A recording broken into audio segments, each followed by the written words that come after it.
Hey, thanks for joining me. Once again, I went digging through all my comic boxes. Not that I needed to. I'm buried under comics in this room that I'm in here behind me with all kinds of stuff to do, but I was actually looking for one specific thing which I didn't find.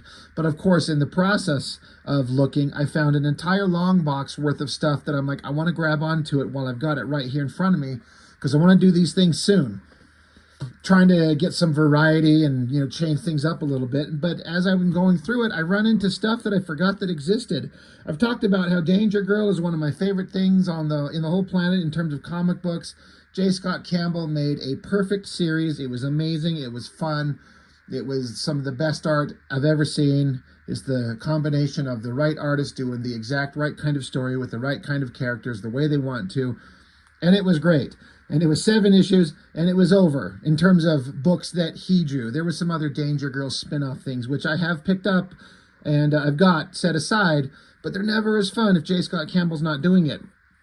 And Wildstorm understands 100% just how much of a draw J. Scott Campbell was, because they gave a book to do nothing but just show off old artwork and have him do some commentary on it. And you know what? I'm completely fine with that. I'm going to guess he created this cover specifically for this book because I've never seen it anywhere else. And where else would you see Fairchild and Abby Chase together like this? It's dated 2007. So it's, I'm pretty sure this is a brand new piece with the girls ripping out of the page behind like comic panels of stuff he's worked in. And even his rendition of Fairchild here, it's like so perfect. She's so adorable, cute redhead, the kind of nice smile on her face, kind of like the innocent kid that she is, versus the Abby Chase, which has got that serious kind of mean warrior look on her face. Man, this is like fully mature J. Scott Campbell stuff. And it looks like, it's J. Scott Campbell artwork, and it looks like the character, but it's a little bit different than the way he was drawing her inside. So let's just get into it. Gives a whole list of table of contents, but we'll see it as it goes, as we go through. Scott Dunbier, he has a little breakdown of his kind of thoughts on J. Scott Campbell. I thought it'd be interesting to read this. He says, I first became acquainted with Jeff Campbell's art back in '93 or so. Jim Lee discovered Jeff, a.k.a. J. Scott Campbell, in the first Homage Studios talent search and invited the very young Mr. Campbell to come to La Jolla and join his emerging publishing empire. This is a few years before I made my own cross-country trek to California. At the time, I was still a diehard New Yorker, one who would never consider leaving his native soil. Or is that cement? My early memories of Jeff's stuff is still clear in my mind. Jim sent me copies of a few pages of the as-yet unpublished Gen 13 miniseries. He was very high on the work and wanted to show it to me, demonstrating my superb eye for recognizing potential talent. I told Jim that I had no idea what he saw in the guy. So that's funny. Scott Dunbier, he's like, first time he saw him, he's like, I don't get the appeal. And honestly, that was me too. When Campbell first showed up, I'm like, I don't get it. I'm not a fan. A couple of years later, I figured it out, and so did I. In the spring of '95, when I began my own career at Wildstorm, Jeff and I had met a few times but never really gotten to know each other very well. That changed a month later when we first embarked on the first Wildstorm European tour. In the company of Jim, Travis Charest, and Troy Hubbs, from start to finish, it was a whirlwind event. There were appearances in Italy, Belgium, and the Netherlands, all in the space of a week. Good Lord. Thousands of fans turned out to, and the guys signed for all comers, posed for photos, and did scores of sketches. There were several other tours over the next few years, but this first one will always be my favorite. That one that set the tone for all that followed, and it allowed me to start to get to know Jeff. After coming out to La Jolla, I reassessed my opinion of his drawing abilities. Here was an artist who in a short span of time had not only improved but had matured. Sure, he could draw pretty pictures of sexy girls, but this was someone who could also tell a story. An artist with an animated style who was a master of facial expression, one who could convey real emotion. Jeff Campbell was coming into his own. When Sarah Becker, Jeff's editor on Gen 13, departed Wildstorm to join the cast of the MTV reality show The Real World Miami, I assumed the editing duties on Jeff's next project, Danger Girl. Danger Girl cemented his reputation as a fan favorite artist. This book was different from everything else on the stands. Not superheroes, but sexy spies with an over-the-top sense of humor. It was right up Jeff's alley and a runaway bestseller. I even played a small supporting role in the series as Duncan, whose flattering rendition appears on this page. Sometimes ally to the Danger Girls. At the time of its release, I was actually recognized by a number of fans at the show. That's kind of funny. In the past dozen years, I've had the pleasure of seeing seeing firsthand as Jeff's work has continued to grow and evolve. He's an artist who always gives 100% whenever he picks up a pencil. While he may not produce a high quantity of work, it is always of the highest quality, and I will completely agree with that. Within the pages of this retrospective, you'll find that quality on display again and again as some of Jeff's best, favorite, and rarely seen pieces are presented. Now sit back and enjoy this trip down memory lane and look forward to all the beautiful art that is still to come in his still young career. I know I do. Sigh. If only he did more. Because I think at this time he was working on the release of Wildsiders, which went 2 issues, and he stopped, and he's done nothing but covers ever since. With the exception of, he's done a few pages of sequential storytelling here and there, but he's never made a comic book like a full-on thing like Danger Girl ever again. And I just don't feel like he ever will, and that sucks. I've been over that a lot. When there's my favorite artists out there still drawing at the top of their game right now, and they won't make a fucking comic book. They just do covers. So all the text is J. Scott Campbell talking about the piece, and so you get insight into what he thinks about his work. This one here, he says, probably my all-time favorite Gen 13 piece. This one has all the elements I enjoy creating in a cover. Lots of character and personality, an anchoring centerpiece element, Fairchild, and a high-energy composition, an iconic image, and possibly my quintessential Gen 13 cover. Usually, there's a bit of embarrassment when I look back at some of my older artwork, but not with this one. I believe it still holds up. A phenomenal example of Alex Garner's inks as well at the top of his game. And, you know, I like it, but I don't know if it's my favorite Gen 13 thing he's ever done, but I guess if I have to think about it, I'm not sure what that would be, but it's certainly great. I mean, it's the defining characters. I've talked about this, and I think most people agree with me, and I think you kind of would have to if you're being objective. Gen 13 was only popular because of J. Scott Campbell's artwork, not because of the characters or the story. I mean, I do like these characters. These are the only interesting characters in the entire book. The villains, the antagonists, the spin-off books, the DV8 stuff. None of that shit was any interesting. None of it was worthwhile, really. There's nothing memorable. It's these characters and kind of the youthful kind of humor you get out of them. And I think Fairchild was the main center kind of breakout. That's like the one truly original character. And grunge was kind of popular, you know. But it was his artwork that made this book popular. And once he left, good Lord, did they try everything under the sun to try to recapture that magic, including bringing on Chris Claremont for a while, I think, to write some of it. And no, it never, ever, ever again was even close to what it was with his artwork. And it's just one of those things where it's the artwork that sells it. Once he's gone, it's done. It's over. Got to flip this on its side. It says, now this is somewhat seldom seen bit of art. This image was actually specifically created to be an almost actual sized door poster. I still like the piece, though the obvious wedgie is a bit cringeworthy for me to look at now, but that sort of thing was all the rage and way more acceptable back in the 90s. So I guess he doesn't like too much the way he's got her costume crawling up her ass, which I'm like, isn't that what she always looked like? It's fantastic. It's a great shot, good flexing muscles, and she, you know, Fairchild, this thing is she went from a little tiny like 5'1" chick to like 6'3" or something like that. Very tall, very strong, very powerful. I think it looks great. Danger Girl preview cover. That's one of my favorites. I like that. He says, this is the first Danger Girl cover ever seen, and I'm still quite fond of it. I was trying to create the first impression that would really just scream out fun, adventure, and sexy, and I think this cover's cooled off color scheme and pulpy movie poster feel helped to create or capture exactly that. I love using organic elements like the jungle in my designs, and I also really like the crocodile's look and scaly texture. So I don't know if you could see it, but that croc's got like a funny kind of almost expression in his eyes and his mouth. It's really good. And then that scaly texture is great. Look at this one. I mean, it's so funny with their ass sticking out. He says, hello, very fun and silly cover for sure. The gag was to really run with the 3D concept of the book by pushing the Danger Girl's assets in the reader's face as much as possible to sell the additional multi-dimensional aspect of the book. Very over the top.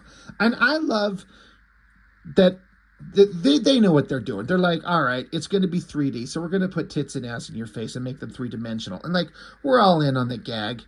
Yeah, it's like no one needs to be embarrassed by this. We know what we're doing. We know what sells. It's funny.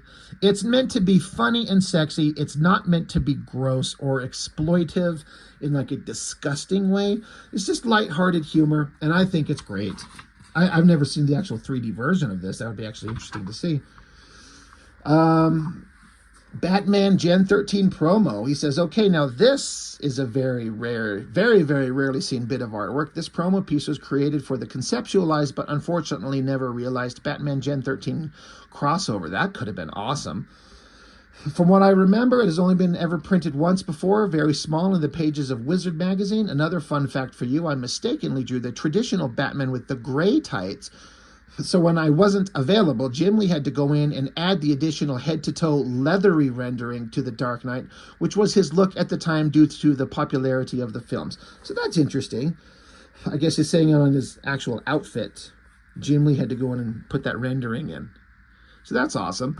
This one's really cool. In contrast to the previous piece, this one is from a Batman crossover that did see the light of day. Classic gray tights and all, very reminiscent of the Jack Nicholson Museum skylight scene from the original Batman movie. If ever given the opportunity to draw a full Batman comic someday, this is a very good indication of what my caped Crusader would probably look like, although admittedly, my Joker needs work. And I will agree that Joker face sucks.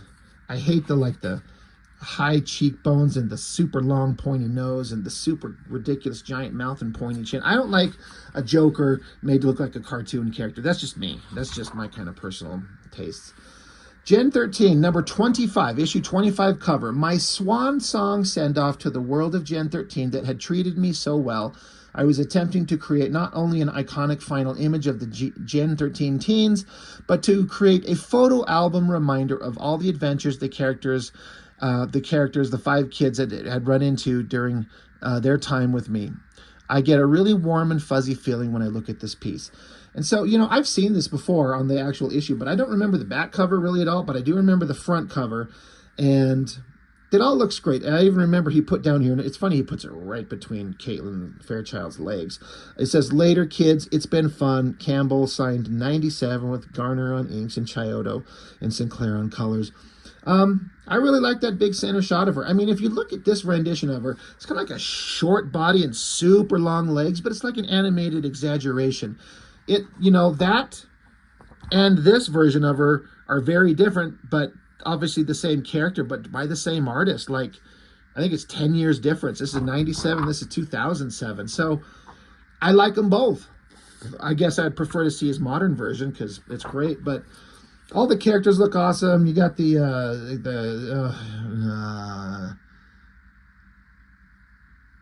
I'm sorry, I'm trying to think of the actor's name from Army of Darkness and Evil Dead. Oh my God, I hate it. My brain just shuts the fuck off. But that's who he looks like, and I think that was intentional. Of course, having all the Deviate characters in the background, who cares? All these villain characters, who cares? Didn't give a shit about any of these guys. It's just these characters drawn by him that made them interesting. Bay City Jive number 1. This may or may not come as a surprise to many of you, but I've always been particularly happy with this cover. I think it just ended up with a great energy to it. Big props to movie poster artist extraordinaire Drew Struzan for his poster for the film Big Trouble in Little China, where many of the motifs for this piece are borrowed from. Notice the fanned out cards aspect to the background design. Loved the retro 70s theme and the opportunity to draw a roller girl. That's all awesome. I remember hearing about this book, Bay City Jive. I mean, obviously it wasn't a Campbell book. He just, contributed a cover. I don't think it ever went anywhere. This is funny. Well, not funny, but fun. Gen 13, number 3, pages 11 and 12. He says, I'm somewhat embarrassed and ashamed to admit this, but I concocted an entire 3-part jungle-themed storyline just so I could draw this spread with the Gen 13 characters riding elephants. No lie. But it was all worth it because at the time I had many fans and colleagues approach me and tell me how much they enjoyed these pages. And my gosh, hats off to the uber-talented Joe Chiodo and Wildstorm Effects coloring. They really made this one come alive. Loving the marriage of the warm and cool hues. Really beautiful. And I remember I had not paid attention to Campbell up to this point, but once this issue come out and I started noticing his artwork, I was like, he's matured, he's grown from like the miniseries, which I hadn't collected, but I'd kind of flipped through and seen. I didn't like his kind of rubbery kind of early work. I just wasn't a fan, but suddenly it was like solidifying into something. I'm like, there's something here. And then the obvious Indiana Jones, like you got that kind of plane, that water plane, and then you got the countries, and then that little red dot as he travels, you know, throwing that in there, that little kind of homage to the Indiana Jones thing. I love it. It's perfect. It's a lot of fun. Eventually we'll be looking through these books because I do have them. Superman Gen 13. These covers for the Superman Gen 13 crossovers are great examples of my artistic style at its most cartoony and exaggerated. They are not without their charm, and I still do enjoy looking at them, but I am glad that I eventually returned to a more detailed, more grounded way of drawing. That's interesting because I don't know if I see a massive difference. I mean, it still looks like him, like his work. This one, he says, probably my favorite of the three. The concept for this one was a lot of fun. I do love to draw young, sexy girls, and I really enjoyed adding the comical touch of a somewhat concerned Superman in the floating circle, making his noble face. Classic. Yeah, I love it. And so that's Caitlin Fairchild in a Supergirl costume. Hot. He says, I was pretty happy with this one. I particularly liked Grunge, Freefall, and Superman's faces. I think in the end, people weren't all that fond of my slightly snarky Bruce Campbell. That's it. I wasn't even thinking J. Scott Campbell. There's a Campbell in there somewhere. Bruce Campbell-ish take on Kal-El, but I had really enjoyed myself. Wouldn't mind taking another crack at the Man of Steel someday. So that's funny. He says, Voodoo is definitely one of my absolute favorite characters Jim Lee ever created, and as much as I enjoyed drawing her here, I wasn't nearly as fond of her, at the time, new costume. I was a much bigger fan of her original sexy slave Leah-like exposed sides furry boots attire. That's why I went ahead and ripped away the sides of her slacks. I just had to see those sexy hips and thighs. How on earth can you cover up those sensual tattoos? Seriously. So that's funny. I like that. Love this right here so much. Danger Girl #7 cover. This is certainly my all-time favorite Danger Girl piece. I mean, how could it not be? The cover to the final issue is like a triple gatefold. I went over this in detail when I reviewed the book. He says, all the major players, both good and bad, are represented, and I think this one cover alone tells you everything you need to know about what Danger Girl is all about. It's a particularly interesting challenge to create wraparound and gatefold covers because the image has to work just as well when folded up as it does when completely unfolded. I think this shot with Abby Chase so boldly centered does just that. Sandra Hope's inks on this cover are a real stunner. Love how this one turned out. I agree. Maybe the best Danger Girl anything ever in terms of like a big single shot. It's beautiful. I love it. I've always been a huge fan. Gen 13 #12 cover. This might be people's most favorite Gen 13 cover I ever drew. I was really happy with how hot it turned out, and I remember it being a lot of fun to draw. The kids in a slightly more normal looking clothing, and Fairchild in particular still looks really good to me, very sexy. I do remember as a kid, when is this dated? 96, so I was like 18, 19 years old. I mean, isn't this like an homage to, I feel like this is something that I've seen before, like a photo of a real woman. If so, tell me. If I'm not, correct me. But I do remember thinking, because if you follow me and you know that I draw, you know I'm like J. Scott Campbell in a way, in as much as I like drawing beautiful women. I'm not even I can't even sniff his farts. I'm not even close to being anything what J. Scott Campbell is, and I never will be. But I do love drawing beautiful women. And the idea of this like outfit that she peeled down, coming just around her hips, and just seeing the bare tummy, I was like, Jesus Lord, young prepubescent me who had never been near a girl in any kind of intimate way. I was like, what the fuck? Fucking comic books shouldn't be doing this to you, but come on, admit it. We've all been there. Another favorite of many, although somewhat simple. I always loved Freefall, and this is her at her best. I love expressing lots of character in my work, and I think this pick has a lot of it. It's so cute. I agree. It's the details. It's not just the cute girl, but it's like the mouth with the pencil in it. The kind of tilted head expression, the outfit, the clothes, the backpack, all the books and binders and papers and stuff. It's that attention to detail that's magical. It says, I give all the credit for this cover to Andy Hartnell. After all, he's the one who called me up and described it to a T, the image that he so vividly saw in his head. I mean, the angle, the poses, the chopper, the leather, the hats even, all him. This one was really a lot of fun, and it made me wish so badly that I was drawing the miniseries, not just this cover. No shit. It's what we all wanted to see too. It is great. A sort of goofy bit of art, but I do have a weakness for retro themes, especially anything 60s. In particular, I really love the soft color palette of this one, so beautifully created by Joe Chiodo. So, yeah, I remember seeing that one. The Mod Bods, it's fantastic. Gen 13 3D cover. I really like this one. I mean, seriously, sexy girls, dinosaurs, comedy. Does it get any better than that? I don't think so. And again, what really sells this cover? Character. Everybody is doing something individual and interesting, including the dino. So like Freefall's just floating here, kind of like just gently tugging at the tooth. Fairchild's in there holding the dino's mouth open while she's got her legs spread because Rainmaker's down here, and her legs are spread, and she's got a look of concern because the dino's tongue is flicking up right in between her business. Grunge is like being a dumbass, staring out, trying to just figure out what the fuck is going on. And Burnout, is that his name? I always forget the fire guy's name. He's like slipping down the dino's throat, holding on to the shit inside the dino's mouth, for holding on for dear life. It's funny, lots of character, absolutely perfect.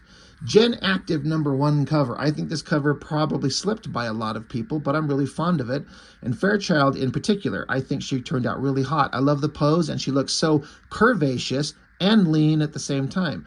I also enjoy depicting group fights on covers. They're very challenging, but equally rewarding if you can pull it off. So yeah, it's all great, it's all fun, but that shot of Fairchild is kind of the best. You got the big old bubble butt and the punching pose.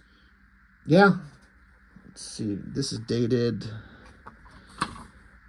99. Gen 13 #3 cover. Again, very early example of my love of montage movie poster cover design. I am a huge fan of the legendary painted movie poster art of Drew Struzan, and this is a very obvious homage to his work on the Indiana Jones films. Agreed. Looks awesome. Skyrunner #2, I've mentioned before, it's most important for me to push character and personality when I'm drawing, but that poses an unusual challenge when you're not at all familiar with the characters that you're depicting. That's something I encounter quite often, and it was the case when I drew this cover for Skyrunner. I did really enjoy the sword and sorcery subject matter, something that I didn't have the opportunity to draw nearly enough. Yeah, I don't even know what that book is.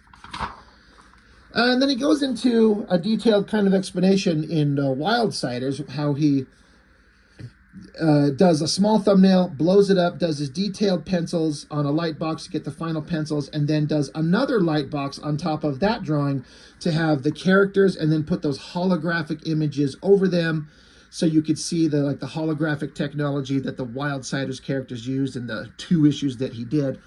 And I've reviewed these not too long ago, so you can find that if you want to hear my thoughts on that thing. Beautiful, perfect artwork, and he abandoned it for cover work. So people in the comments said that there was some comment, 1 or 2, people were saying that at conventions he had said to people, or something to that effect of, he got the kind of feeling that the fan base at the time wasn't into this kind of over-the-top sexy teenage bullshit stuff, thought it was exploitive, and it kind of killed his interest in it. If that's true, that's fucking stupid. Not on his part, but just that fans would be like, this is dumb, we don't want to see this. I hate everybody. Gen 13 #1 cover. My most recent return to drawing the Gen 13 kids. At the time, I was still somewhat in the dark with where they were going with this new relaunch of the book, so I went ahead and relied on what I knew and what worked for me in the past, and you can never go wrong with a long and sexy Fairchild in the front and a starburst explosion of kinetic energy and speed lines in the back. I would agree. It's really good. Dated... God, I can't see it. It's so dark. 2006, I think. And that's kind of it. So a lot of neat stuff in there. I just love this stuff. I can't say enough about J. Scott Campbell, and I have multiple times, over and over, in his books and anything that we've seen. And there's some Gen 13 stuff that I'll be going over because I haven't really covered any of it. But Danger Girl was the best, and I wish he would draw comics again. Please, Lord Campbell, please draw some books again. But, I mean, there's nothing more I can add to it. Getting the commentary from the artist himself, talking about the work, that's about all you ever need from any of these things like that. So this was a fun one to find. I'm glad I kind of dug it out and forgot that it existed, but I'm glad it's here. And just thought we'd get a chance to look at it because on my videos, people seem to like the Campbell stuff, so I like showing it off too. So that's all I've got for now. Thanks for joining me. See you next time.